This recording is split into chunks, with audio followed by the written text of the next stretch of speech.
The continual throwing over of old processes and products in favor of new ones, the creative destruction that Joseph Schumpeter called on, this production of novelty by firms in pursuit of profit and pursuit of markets, has a perfect complement in us, because it turns out that we as human beings have something of an appetite for novelty. We consume novelty. Novelty plays into our status competition. It plays into our hopes for the future. It plays into a sense of progress, that the world is brighter, newer, and shinier today than it was yesterday, tomorrow than it is today. And that sense of hope, actually, is a very important thing to have.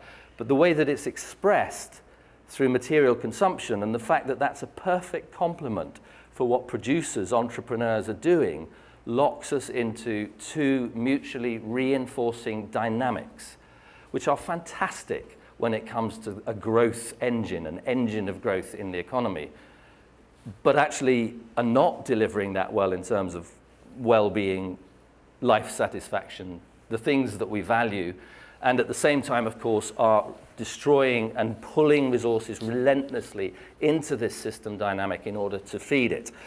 And there's some very fascinating things about that. And one of the things that fascinates me from my day job, if you like, is the way in which, in fact, material commodities become a part of a language of goods. We use the language of goods continually to communicate with each other social and psychological functions. So we use them to talk about identity, we use them to talk about status, we use them to talk about meaning, we use them to embody hope, we use them to give a vision of meaning and purpose in our lives. Material goods are intimately linked to our sense of social and psychological flourishing, which again is an understanding with very strong backgrounds, but it puts us in a difficult place.